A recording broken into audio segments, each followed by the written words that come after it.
తో రాసినటువంటి ప్రేమ కాదు భక్తి అంటారు.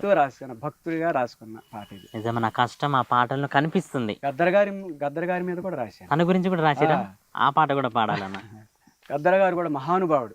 ఎందుకంటే తన జీవితాన్ని ఈ సమాజం కోసం, జనం కోసం త్యాగం చేసినటువంటి మహనీయుడు. అవును. తెల్ల జుట్టు పిల్లగాడొకడు పేదోళ్ళ కోసం పల్లె పల్లెలో పాట కట్టాడు. తెల్ల జుట్టు పిల్లగాడొకడు పేదోళ్ళ కోసం పల్లె పల్లెలో పాట కట్టాడు. ఎర్ర జెండా పోరుగాడతడు, ఎర్ర జెండా పోరుగాడతడు, బడుగుల కోసం ఏలికలనెదిరించి నిలిచాడు.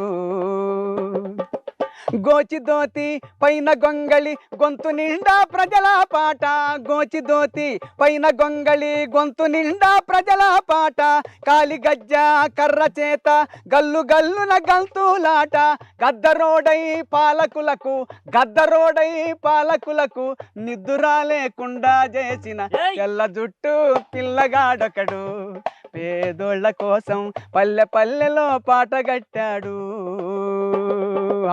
ఎర్ర జెండా పోరుగాడతడు, బడుగుల కోసం ఎలికలనెదిరించి నిలిచాడు.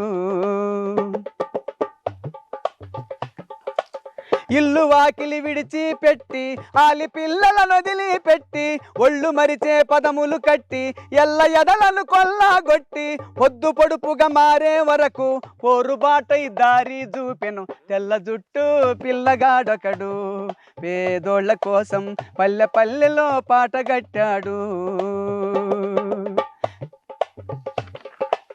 పెన్నులో విప్లవము నింపి గన్నును చేతిలో బట్టి, పెన్నులో విప్లవము నింపి గన్నును చేతిలో బట్టి, వెన్నులో తోటాను దాచి మన్నును పావనము చేసి, కన్ను వెలిగే క్షణము వరకు, కన్ను వెలిగే క్షణము వరకు కథనమాడిన కారణ జన్ముడు తెల్ల జుట్టు పిల్లగాడతడు పేదోళ్ళ కోసం పల్లె పల్లెలో పాట కట్టాడు. ఎర్ర జెండా పోరుగాడతడు, బడుగుల కోసం ఏలికలనెదిరించి నిలిచాడు, బడుగుల కోసం ఏలికలనెదిరించి నిలిచాడు. అన్న నిలిచాడు, ఖచ్చితంగా నిలిచిపోతాడు కూడా. మీరు అంత అద్భుతంగా రాసిర్రు, పాడుతున్నారు. ప్రతి ఒక్కరు కూడా ఈ రోజులలో ఒక మనిషి చనిపోతే పట్టించుకోలేని పరిస్థితి. ఇప్పుడు ఆయన అంత ఎంత గొప్ప వ్యక్తి అయినా సరే 4 రోజుల వరకే ఉంటారు ఎవరైనా సరే, కానీ మీరు ఈ పాట జీవితాంతం ఉంటుందన్న. ఇక్కడ కన్ను మూసి అని రాయాల, మీరు ఒకసారి గమనించండి. ఇక్కడ ఏమి రాసినట్టు చివరి చరణంలో, కర్రసాము చేసుకుంటూ ఎర్ర కండువ మెడకు జుట్టి లేడి పిల్లల గంతులేస్తూ లేగ దూడల దుముకులిడుతూ ఆటపాటతో యుద్ధము చేసి అమర పదము చేరుకున్న తెల్ల జుట్టు పిల్లగాడొకడు పేదోళ్ళ కోసం పల్లె పల్లెలో పాట కట్టాడు.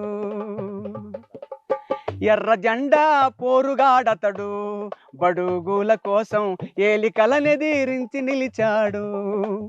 కన్ను వెలిగే క్షణం వరకన్నా కన్ను మూసే క్షణం అని రాయాలి ఆయన గారు. కన్ను వెలగటం అంటే కన్ను వెలిగే క్షణము వరకు కథనమాడిన కారణ జన్ముడు ఆయన, జనం కోసమే పుట్టిండు.